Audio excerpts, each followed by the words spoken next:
இந்த நாட்களிலே ஆவிக்குரிய கிறிஸ்தவர்களாக இருக்க நமக்கு வேதம் என்ன சொல்லுகிறது என்று சொன்னா, தேசத்தில் இருக்கிற எல்லா ஜனங்களுக்காகவும் அதிகாரத்தில் இருக்கிற தலைவர்களுக்காகவும் நாம் ஜெபிக்க வேண்டியது நம்முடைய கடமையாக இருக்கிறது. தொடர்ந்து நம்முடைய ஜெபங்களை நம் தேசத்திற்காக இந்த அசைவு உண்டாயிருக்கிற இந்த நாட்களில நம் தேசத்திற்காக நாம் ஜெபித்து கொண்டு இருப்போம். இந்த நாட்களிலே வேதத்திலிருந்து சில வார்த்தைகளை எடுத்து நாம் தியானித்து நாம் கடந்து போவோம். எடுத்தவர்கள் வாசிக்கலாம். யோவானுக்கு எழுதின சுவிசேஷம் 8ஆம் அதிகாரம் 36ஆம் வசனத்தை எடுத்தவர்கள் நாம் வாசிக்க கேட்போம். ஆகையால் குமாரன் உங்களை விடுதலையாக்கினார், மெய்யாகவே விடுதலையாவீர்கள். பிரைஸ் ஒரு விஷயம் கண்களை மூடி கர்த்தரை நோக்கி நாம் பார்ப்போம். பிரைஸ் எங்கள் அன்பின் ஆண்டவரே, இந்த நாளிலுமாய் கூட கர்த்தாவையும் நோக்கி நாங்கள் பார்க்கிறோம் ராஜா. ஆவியானவர் தாமே ஆண்டவரே மே ஸ்தோத்திரிக்கிறோம், துதிக்கிறோம் ராஜா. இந்த காலவழியிலே எங்களை மத்தியிலே நீர் கடந்து வரும்படி ஆய்க்கூட ஆண்டவரே, வேதம் சொல்கிறது சத்தியத்தை கேளுங்கள், சத்தியம் உங்களை விடுதலை ஆக்கும் என்று சொல்லி நாங்கள் பார்க்கிறோமே. இந்த நாளிலும் ஆய்கூட கர்த்தர் நீர் மறைத்து நீர் வெளிவிடும்படியாய் நாங்கள் செபிக்கிறோம். இயேசுவின் நாமத்தில் பிதாவே, ஆமென். வேதம் சொல்லுகிறது குமாரன் விடுதலை ஆக்கினால் மெய்யாகவே விடுதலை ஆவீர்கள் என்று சொல்லி. இந்த உலகத்துல மெய்யாகவே நம்மளை விடுதலை ஆக்குறவர் யார் என்று சொன்னா நம் ஆண்டவராக இயேசு கிறிஸ்து. இன்னைக்கு இந்த அநேக நாட்களில கர்த்தர் அநேக நேரத்தில் கூட நம்ம விடுதலைப்பட்டவர்களாய் விடுதலை கொடுத்து கர்த்தர் நம்மை வழிநடத்தி வந்திருக்கிறார். அவர் சாதாரணமாக விடுதலை கொடுக்கல, அவர் மெய்யாகவே நம்முடைய வாழ்க்கையில விடுதலை கொடுக்கிறவராக இருக்கிறார். வேதத்துல நம்முடைய வாழ்க்கையில விடுதலை கொடுக்கிறவர் யார், அவர் எதிலிருந்து அவர் நமக்கு விடுதலை கொடுக்கிறார், விடுதலை கொடுத்து விடுதலை பெற்றுக்கொண்டு நாம என்ன செய்யணும் என்று சொல்லி ஒரு 3 காரியங்களே அந்த நாளில் நாம் தியானிக்க போகிறோம். உண்மையாகவே அடிமைத்தனத்துல, பாவத்துல, குழப்பத்துல, பலவீனங்கள் இருந்த நம்ம ஆண்டவர் என்ன பண்ணார்னா விடுதலை கொடுத்து இந்த நாளிலே கர்த்தருடைய சமூகத்துல தேவனுக்கு சாட்சியா இருக்கும்படியா ஆண்டவர் வைத்திருக்கிறார். இன்னைக்கு அநேக பேர் கூட இந்த விடுதலை பெற முடியாதபடி அநேக நாட்களில விடுதலைக்காக ஜெபித்த நாட்களில் இன்னைக்கு கூட அழுது ஜெபித்து கொண்டிருக்காங்க. இந்த சுதந்திர நாட்களில விடுதலை கொடுக்கிறவர் ஆண்டவராக இயேசு கிறிஸ்து மாத்திரமே. ஏன்னா அவருக்கு ஒரு அழகான பேர் இருக்கு, அவர் விடுதலை நாயகன் என்று சொல்லி. அந்த விடுதலை நாயகனிடத்துல நம்ம கடந்து வரப்படும் போது அவர் நமக்கு விடுதலை கொடுக்கிறவரா அவர் இருக்கிறார். சரி, எதிலிருந்து ஆண்டவராக இயேசு கிறிஸ்து நமக்கு விடுதலை கொடுக்கிறவரா அவர் இருக்கிறார்? முதலாவது நம்ம எடுத்தவர்கள் வாசிக்கலாம். அவர் எதிலிருந்து நமக்கு விடுதலை கொடுக்கிறவரா இருக்கிறார்? லூக்கா எழுதின சுவிசேஷம் 4ஆம் அதிகாரம் 18ஆம் வசனத்தை நாம் எடுத்தவர்கள் வாசிப்போம். கர்த்தருடைய ஆவியானவர் என்மேல் இருக்கிறார், தரித்திரருக்கு சுவிசேஷத்தை பிரசங்கிக்கும்படி என்னை அபிஷேகம் பண்ணினார், இருதயம் நறுங்குண்டவர்களையும் குணமாக்கவும், சிறைப்பட்டவர்களை விடுதலையும், குருடர்களுக்கு பார்வையையும் பிரசிக்கப்படுத்தவும், நொறுங்குண்டவர்களை விடுதலையாக்கவும். வேதம் சொல்லுகிறது சிறைப்பட்டவர்களை விடுதலையாக்க வேண்டும் என்று சொல்லி. இன்னைக்கு கூட நம்ம எல்லாருமே வேதத்துல சரித்து நமக்கு எல்லாருக்குமே தெரியும். 430 வருஷம் அடிமைத்தனத்துல இருந்தான இஸ்ரவேல் ஜனங்களை ஆண்டவராக இயேசு கிறிஸ்து எகிப்து தேசத்திலிருந்து மோசே மூலியமாய் கூட அவர் வழிநடத்தி விடுதலை கொண்டு வந்ததான சரித்திரம் நம்ம எல்லாருக்குமே தெரிந்ததான ஒரு விஷயம். ஆனா அந்த ஜனங்கள் அந்த விடுதலை பெற்றுக்கொண்ட பிறகு அந்த விடுதலையை, அந்த சுதந்திரத்தை அவர் என்ன பண்ணனா தக்க வைத்துக் கொள்ள முடியல. மறுபடியும் அவர்கள் என்ன பண்றாங்கன்னா பாவத்துக்குள்ளாக கடந்து போறாங்க, அடிமைக்குள்ளாக கடந்து போறாங்க. அதனால ஆண்டவராய் இயேசு கிறிஸ்து குமாரனா இந்த உலகத்திலே கடந்து வரும்படியான ஒரு சூழ்நிலை வந்தது. இன்னைக்கு கூட அடிமைத்தனத்துல அநேக பேர் தன்னுடைய அடிமைத்தனத்திலிருந்து விடுதலையாக்கப்படாம அநேக பேர் இருக்கிறாங்க. உதாரணத்துக்கு பாத்தீங்கன்னா இன்னைக்கு அநேக வாலிபர்கள் நிறைய அடிமைத்தனத்துல இருக்காங்க. முதலாவது நான் பாத்தீங்கன்னா இந்த செல்போன்ல அடிமையில நிறைய பேர் இன்னைக்கு இந்த செல்லுல இருந்து விடுபட முடியாதபடி அநேக பேர் இருக்கிறாங்க. நிறைய பேர் அந்த குடியில இருக்காங்க, புகை பழக்கிறதான அந்த பழக்கத்துல இருக்காங்க, வியாதியில இருக்காங்க. நிறைய பேர் தன்னுடைய அடிமைத்தனத்திலிருந்து அவங்க வெளிவர முடியாத பேர் இருக்கிறாங்க. வேதம் நமக்கு அழகா சொல்லுகிறது, குமாரன் விடுதலையாக்கினால் மெய்யாகவே விடுதலை ஆவீர்கள் என்று சொல்லி. இன்னைக்கு யாரெல்லாம் அடிமைத்தனத்துல இருக்கிறோம், எந்த மறைமுகமான அடிமைத்தனத்துல இருக்கோம், யாரெல்லாம் அந்த அடிமைத்தனத்திலிருந்து நம்ம வெளியே வர முடியாதபடி இந்த நாட்களில் நாம் நின்று கொண்டு இருக்கிறோம் என்று சொல்லி ஒரு விஷயம் நம்ம ஆண்டவர் நோக்கி நாம் பார்ப்போம். வேதம் சொல்லுகிறது கர்த்தர் இந்த நாட்களிலே நம்முடைய எல்லா அடிமைத்தனத்திலிருந்து அவர் விடுதலையாக்க அவர் உண்மை உள்ளவராய் இருக்கிறார்.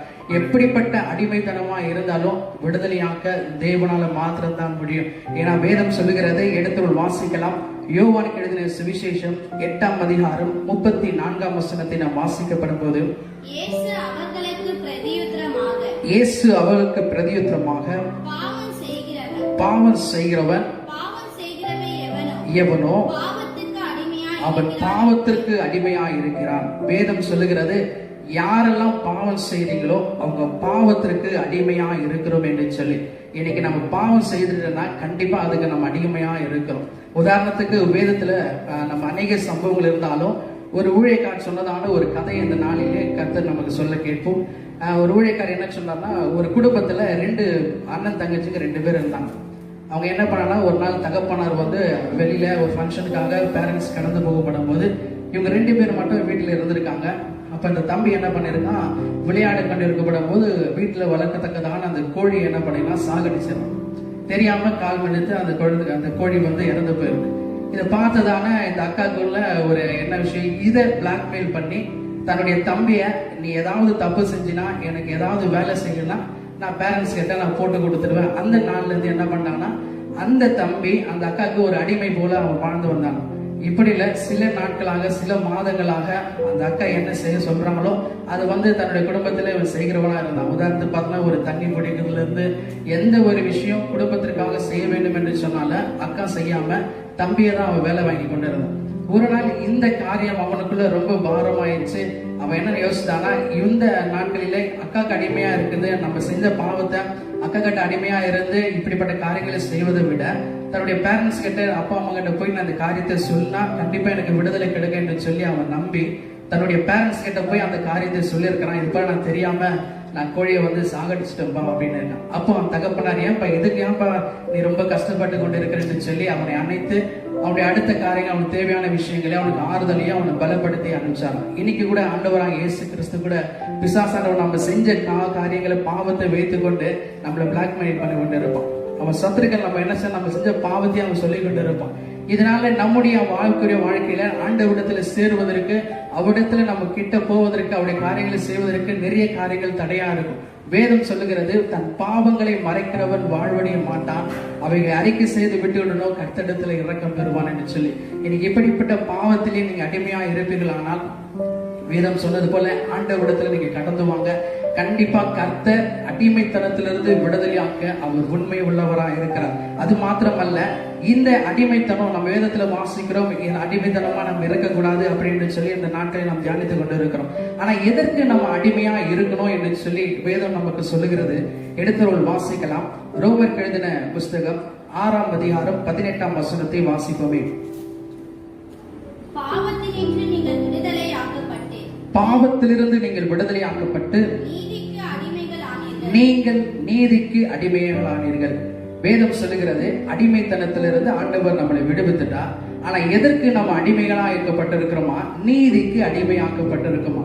அப்படி நீதிக்கு அடிமையாக்க நம்ம பட்டிருந்தனா, நீதியின் வழியில நம்ம நடந்தனா, கர்த்தர் கொடுக்கிற பலன், கர்த்தர் கொடுக்கிறதான ஒரு ஆசீர்வாதம் என்ன என்று சொல்லி நாம் வாசிப்போமானால், அதே ரோமர் 6ஆம் அதிகாரம் 22ஆம் வசனம் இப்படியாய் சொல்கிறது, இப்பொழுது நீங்கள் பாவத்தினின்று விடுதலையாக்கப்பட்டு தேவனுக்கு அடிமைகள் ஆனதினால் பரிசுத்தமாகுதல் உங்களுக்கு கிடைக்கும் பலன் முடிவோ நித்திய ஜீவன். வேதம் சொல்லுகிறது, நாம நீதிக்கு அடிமைகளா இருந்தனா, அதாவது தேவனுக்கு அடிமைகளா இருந்தனா, கண்டிப்பா கர்த்தர் நம்மளுக்கு நித்திய ஜீவனை கொடுப்பேன் என்று சொல்லி அவர் சொல்லுகிறார். அல்லேலூயா. வேதம் சொல்லுகிறது, குமாரன் விடுதலை ஆக்கினார், மெய்யாகவே விடுதலை ஆவீர்கள். முதலாவது ஆண்டவர் நம்மை அடிமைத்தனத்திலிருந்து அவர் விடுவிக்க அவர் உண்மை உள்ளவராய் இருக்கிறார். இந்த சுதந்திர நாட்களிலே உலகத்திற்கு மாத்திரம் விடுதலை அல்ல, எத்தனை பேர் ஆண்டவர் உண்மையாகவே இன்னைக்கு நம்ம நிற்கிறோம் என்று சொன்னா விடுதலை கொடுத்துதான் ஆண்டவர் நம்ம நிற்க வைத்திருக்கிறார். ஆனா கிறிஸ்துவுக்குள்ள கடந்து இன்னும் நிறைய விஷயங்களை நம்ம அடிமைத்தனத்துல இருப்போமானால், இந்த நாட்களிலே ஆண்டவர் நோக்கி பார்க்கப்படும் போது அவர் உண்மையாகவே நம்மை அடிமைத்தனத்திலிருந்து விடுதலையாக்க அவர் உண்மை உள்ளவராக இருக்கிறார். இரண்டாவது ஒரு காரியம், எதிலிருந்து ஆண்டவர் விடுதலை கொடுக்கிறார். எடுத்து வாசிக்கலாம். சங்கீதங்களின் புஸ்தகம் 38ஆம் சங்கீதம் 4ஆம் வசனத்தை எடுத்து வாசிப்போமே. என் அக்கிரமங்கள் என் தலைக்கு மேலாக பெருகிச்சு, அவைகள் பார சுமையை போல என்னால் தாங்கக்கூடாத பாரமாயிடுச்சு. அதாவது தாவீதுக்குள்ள அந்த குற்ற மனப்பான்மை இருந்துச்சான்.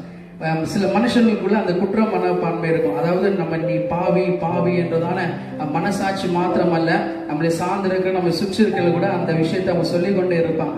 வேதம் சொல்லுகிறது, ஆண்டவராக இயேசு கிறிஸ்து நம்முடைய பாவங்களை ஒரு ஆழ்கடலில அவர் எரிந்து விட்டார். முன்பு தூரமாய் இருந்த நாம ஆண்டவருடைய ரத்தத்தினாலே சமீபமானீர்கள் என்று சொல்லி நமக்கு வேதம் சொல்லுகிறது. இந்த குற்றமானமான்மை ஒரு மனுஷனுக்குள்ள இருந்தா அவனுடைய கடந்த கால அந்த ஃபைலர், அந்த பாஸ்ட் ஃபைலர், அந்த கடந்த கால தோல்விகள் என்ன பண்ணனா ஃபியூச்சர்ல அவன் எதிர்கால வாழ்க்கையில அவன் செய்ய வேண்டிய காரியத்திற்கு அது ஒரு தடையா இருக்கும்.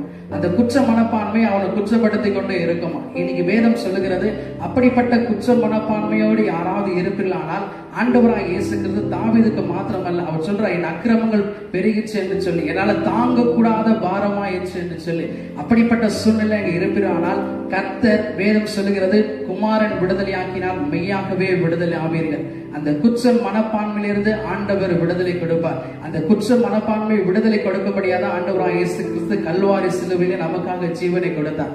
அந்த ரத்தத்தினாலே எல்லா விதமான காரியங்களை கர்த்தர் நாம் மாற்றி போட்டு இருக்கிறார். ஒருவேளை இந்த உலகம் சொல்லுகிறது நம்மளை குற்றவாளியாக சொன்னா கூட பரவாயில்ல, ஆண்டவராக இயேசு கிறிஸ்து பார்வையில நாம் வெளியேற பெற்றவர்களா இருக்கும். அவருடைய பார்வையில நம்ம நீதிமானா இருக்கிறோம். வேதம் அதான் சொல்லுகிறது, அவர் ரத்தத்தினாலே கழுவப்பட்டவர்கள் நீதிமான்கள் என்று சொல்லி. இந்த நாளிலே குற்ற பலமானோட கர்த்தரை நோக்கி பார்த்து கொண்டிருப்பீர்கள். ஆனால் கண்டிப்பா கர்த்தர் அவர் விடுதலை கொடுக்க அவர் உண்மை உள்ளவராக இருக்கிறார். அது மாத்திரமல்ல, மூன்றாவது ஒரு காரியம், கர்த்தர் எதிலிருந்து அவர் விடுதலை கொடுக்கிறவராக இருக்கிறார் என்று சொல்லி ரோமர் எழுதின புஸ்தகம் 7ஆம் அதிகாரம் 24ஆம் வசனத்தை நாம் வாசிப்போமானால், நான் நிர்பந்தமான மனுஷன்,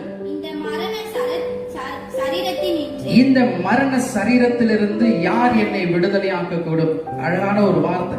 நான் நிர்பந்தமான மனுஷன், இந்த மரண சரீரத்திலிருந்து என்னை யார் விடுதலையாக்க கூடும். அதாவது வியாதியிலிருந்து விடுதலை கொடுக்க கர்த்தர் உண்மை உள்ளவராக இருக்கிறார். இன்னைக்கு கூட இந்த கொரோனா நாட்களிலுமாய் கூட இந்த உலகமே அசைந்த இந்த நாட்கள்ல எத்தனையோ வருஷங்கள், 73 வருஷங்கள் நம்ம இண்டிபெண்டன்ஸ் டே கொண்டாடி இருக்கிறோம். எத்தனை சந்தோஷமா, எத்தனை மகிழ்ச்சியா கொண்டிருக்காங்க. ஆனா இந்த நாள்ல ஒரு அசைவோடு கூட கொண்டாடத்தக்கதான சூழ்நிலை வந்தது. அநேக பேர் வியாதி, கொரோனா மாத்திரம் அல்ல, இன்னும் எத்தனையோ வியாதிகளோடு கூட அவர் இருக்கிறாங்க. அந்த வியாதியிலிருந்து விடுதலை கொடுக்க ஆண்டவரால மாத்திரம் தான் முடியும். ஏன்னா அவர் இலவச வைத்தியர், அவர் சுகம் கொடுக்கிற தேவன், அவர் யெகோவா ரஃபாவா இருந்து தன்னுடைய பிள்ளைகளுடைய வாழ்க்கையில சுகத்தை கொடுக்கிறவராக இருக்கிறார். அது மாத்திரமல்ல, நம்முடைய எல்லா விதமான பலவீனங்களையும் மாற்ற அவர் உண்மை உள்ளவராக இருக்கிறார். ஒருவேளை இந்த நாட்களில் யாரெல்லாம் பலவீனமா இருக்கிறீர்களோ அவர் நம்முடைய வியாதியிலிருந்து விடுவிக்க அவர் உண்மை உள்ளவராக இருக்கிறார். அல்லேலூயா. வேதம் சொல்கிறது, இந்த நாட்களில எப்படிப்பட்ட வியாதியோடு கூட இருக்கலாம். ஒருவேளை வெளியே சொல்ல முடியாம நம்ம தனித்த வேலையில ஆண்டவரை நோக்கி கதறி நம்ம இந்த வியாதிக்காக நம்ம ஜெபித்து கொண்டிருக்கலாம். கர்த்தர் சொல்லுகிறார், நம்ம இந்த வியாதியிலிருந்து அவர் விடுதலை கொடுக்க உண்மையுள்ளவராக இருக்கிறார். வேதத்துல நமக்கு எல்லாருக்குமே தெரிந்ததான ஒரு சம்பவம் கூட, 18 வருஷம் நிமிர முடியாத கோனியா இருந்த ஒரு ஸ்திரியை அவர் என்ன சொல்லி குணமாக்குறார் என்று சொல்லி நாம் பார்ப்போமே. எடுத்துரோல் வாசிக்கலாம். லூக்கா எழுதின சுவிசேஷம் 13ஆம் அதிகாரம் 12ஆம் வசனத்தை நாம் வாசிக்கப்படும் போது, இயேசு அவளை கண்டு தம்மிடத்திலே அழைத்து, ஸ்திரீயே, உன் பலவீனத்திலிருந்து நீ விடுதலையாக்கப்பட்டாய் என்றார். அந்த ஸ்திரீக்கு மாத்திரமல்ல, இதை கேட்டுக்கொண்டிருக்கிறதான உங்களுடைய வாழ்க்கையிலிருந்து, உங்களுடைய பலவீனத்திலிருந்து கர்த்தர் விடுதலையாக்கப்பட்டாய் என்றதான இந்த சுதந்திர நாளிலே நமக்கு ஒரு விடுதலை கொடுக்க அவர் உண்மை உள்ளவராக இருக்கிறார். எத்தனை பேர் விசுவாசிக்கிறீங்க? கர்த்தர் சொல்லுகிறார், நம்முடைய வியாதியிலிருந்து அவர் விடுதலை கொடுக்கிறார். இது மாத்திரமல்ல, அவர் நம்முடைய சாபத்திலிருந்து அவர் விடுதலை கொடுக்கிறார். அதுதான் மரத்தில் தூக்கப்பட்ட எவனும் சபிக்கப்பட்டவன் என்று சொன்ன வசனத்துல ஆண்டவராக இயேசு கிறிஸ்து நமக்காக அந்த சிலுவை மரத்தில் அவர் தூங்கினதை நாம் வாசிக்கிறோம். இந்த நாட்களிலே ஆண்டவர் சாபத்திலிருந்து விடுதலை கொடுக்கிறார். நம்முடையதான எல்லா குற்றம் சுயத்திலிருந்து ஆண்டவர் விடுதலை கொடுக்கிறார். நம்முடைய எல்லா காரியத்திலிருந்து கர்த்தர் விடுதலை கொடுக்கிறவரா அவர் இருக்கிறார். ஏன்னா வேதம் சொல்லுகிறது, குமாரன் விடுதலை ஆக்கினார், நீங்கள் மெய்யாகவே விடுதலை ஆவீர்கள். சரி, கர்த்தர் நம்ம அடிமைத்தனத்திலிருந்து விடுதலை கொடுக்கிறார், நம்மளை குற்ற மனப்பான்மையிலிருந்து விடுதலை கொடுக்கிறார், வியாதியிலிருந்து விடுதலை கொடுக்கிறார். விடுதலை பெற்றுக்கொண்ட நாம என்ன செய்யணும்னா, வேதத்துல நமக்கு எல்லாருக்குமே தெரியும், ஆண்டவராக இயேசு கிறிஸ்து தேசத்தை அழிக்காதபடி திறப்பில் நடக்கத்தக்கதான ஒரு மனுஷனை தேடினேன், ஒருவனை காணேன் என்று சொல்றார். விடுதலை பெற்றுக்கொண்ட நாம நம்முடைய ஜனங்களுக்காக திறப்பிலே நிற்கிறவர்களா இருக்கணும். இன்னைக்கு நம்ம இந்த சுதந்திர நாட்கள் மாத்திரம் நம்ம திறப்பிலே நிற்கிறவர்களா இல்லாத பட்சத்துல அனுதினமும் தேசத்தில் இருக்கிற ஒவ்வொரு ஜனங்களுக்காக நம்ம திறப்பில் நிற்கிறவங்களா இருக்கணும். தேசத்து தலைவர்களுக்காகவும், அது பாதுகாக்கிற பாதுகாவலுக்காகவும், ராணுவ வீரர்களுக்காகவும், இந்த நாட்களில் உழைத்து கொண்டிருக்கிற ஒவ்வொருவருக்காகவும் நம்ம திறப்பிலே நிற்கிறவர்களா இருக்கணும். ஏன்னா நம்ம வேதம் தான் சொல்லுகிறேன், நாம் தரிக்கப்பட்ட ஜனங்கள் தங்களை தாழ்த்தி ஜெபம் பண்ணி எல்லா பொல்லாத வழிகளை விட்டு திரும்பினால் பரலோகத்தில் இருக்கிற தேவன் அதை கேட்பார். கேட்பது மாத்திரமல்ல, நம்முடைய தேசத்திற்கு அவர் சேமத்தை கொடுக்க அவர் உண்மை உள்ளவராக இருக்கிறார். இந்த நாட்களிலே விடுதலை நாளிலே கர்த்தர் நம்முடைய வாழ்க்கையிலே விடுதலை கொடுத்துட்டார். அந்த விடுதலை பெற்றுக்கொண்ட நாம திறப்பில நின்று விடுதலையில அடிமைத்தனத்துல இருக்கிற ஒவ்வொருக்காக விடுதலை பெறும்படியா நாம செபிப்போம். கண்டிப்பா இந்த நாட்கள்ல அடுத்த வருஷம் பார்க்கப்படும் போது நம்முடைய பக்கத்துல வீட்டுல இருக்கிறவங்க, நம்ம சுற்றி இருக்கிற ஜனங்கள் யாவரும் விடுதலை பெற்றவர்களாய் கர்த்தருடைய ஆலயத்திலே நம்மோடு கூட அவர் கடந்து வர கர்த்தர் உதவி செய்வார். அது மாத்திரமல்ல, இந்த நாட்களில அநேக பேர் ஒவ்வொரு திருச்சபையில கடந்த வருஷங்கள்லாம் அநேக சபையில நடந்த கூட்டங்கள் நடந்திருக்கும், விசேஷித்த கூட்டங்கள்லாம் நடக்கப்பட்டிருக்கும். ஒருவேளை இந்த நாட்களிலே தடைகள் இருந்தாலும் நம்முடைய வீட்டிலே குடும்பமாய் திறப்பிலே நின்று நம்ம செபிப்போம். கண்டிப்பா கர்த்தர் நம்மை கொண்டு வருகின்ற நாட்களில் அவர் பெரிய காரியங்களை செய்ய அவர் உண்மை உள்ளவராக இருக்கிறார். மறுபடியும் அந்த வசனத்தை நாம் வாசித்து முடிப்போம். யோவான் எழுதின சுவிசேஷம் 8ஆம் அதிகாரம் 36ஆம் வசனத்தை நாம் வாசித்து நாம் முடிப்போமே. ஆகையால் குமாரன் விடுதலையாக்கினார், மெய்யாகவே விடுதலை ஆகுவீர்கள். அவர் விடுதலையாக்கினார், மெய்யாகவே விடுதலையாகுவர். இந்த சத்தியத்தை கேட்டிருக்கிற யாவருடைய வாழ்க்கையிலும் வேதம் சொல்கிறது, சத்தியத்தை கேளுங்கள், சத்தியம் உங்களை விடுதலையாக்கும். நீங்க கேட்கப்படும் போது ஆவியானவர் மத்தியில கடந்து வருவார். ஆவியானவர் எங்கு உண்டோ அங்க கண்டிப்பா விடுதலை உண்டு. விடுதலை கொடுக்கிறவர் இந்த நாட்களிலே விடுதலை கொடுத்து நம்மளை வழிநடத்தட்டும். யாவரும் நம்ம கண்களை மூடி வரும் நம்ம செபித்து இந்த காரியத்தை நாம் முடிப்போம். பிரைஸ் அல்லாஹ், ஹalleluya, பிரைஸ் தி மாஸ்டர். எங்களை அதிகமா நேசிக்கிறதான எங்கள் அன்பின் ஆண்டவரே, இந்த நாளிலுமாய் கூட இந்த சுதந்திர நாளிலே கர்த்தருடைய வார்த்தையை நாங்கள் கேட்கும்படியாய் கூட ஆண்டவரே, நீர் உதவி செய்த நன்மைக்காக நாங்கள் நன்றி செலுத்துகிறோம். ஆண்டவரே, ஸ்தோத்திரிக்க ராஜா, அடிமைத்தனத்தில் இருந்த எங்களை ஆண்டவரே நீர் விடுவித்து உங்களுடைய காரியங்களை செய்யும்படியா எங்களை பிரித்து நீர் கொண்டு வந்தீர் ஆண்டவரே. அப்பாவை ஸ்தோத்திரிக்கிறோம். வேதம் சொல்லுகிறது, குமாரன் விடுதலை ஆக்கினால் மெய்யாகவே விடுதலை ஆவீர்கள் என்று சொல்லி ஆண்டவரே, இன்னுமாய் கூட ஆண்டவரே எந்த அடிமைத்தனத்துல இருந்தாலும் ஆண்டவரே கர்த்தர் அதிலிருந்து நீ விடுதலை கொடுங்க. குற்ற மனப்பான்மையிலிருந்து விடுதலை கொடுங்க. வியாதியிலிருந்து நீர் விடுதலை கொடுங்க ஆண்டவரே. எங்க சாபத்திலிருந்து கர்த்தர் நீர் விடுதலை கொடுத்து விடுதலையை பெற்றுக்கொண்ட நாங்கள் ஆண்டவரே சும்மா இல்லாதபடி ஆண்டவரே திறப்பிலே நின்று செபிக்கத்தக்கதான காரியங்களை கர்த்தர் நீர் விண்டு பண்ணும்படியா நாங்கள் செபிக்கிறோம். இந்த நாட்களிலே ஆண்டவரே இந்த யூடியூப் வாயிலை கேட்டுக்கொண்டிருக்கிற ஒவ்வொரு குடும்பத்தின் மத்தியிலே கர்த்தர் நீர் விடுதலை கொடுத்து நீர் நடத்தும்படியா நாங்கள் செபிக்கிறோம். ராஜா, உங்களுடைய அன்புள்ள கரத்திலே கொடுக்கிறோம். பொறுப்பிடுங்க, ஆசீர்வதிங்க, பெரிய காரியங்களை செய்யுங்க.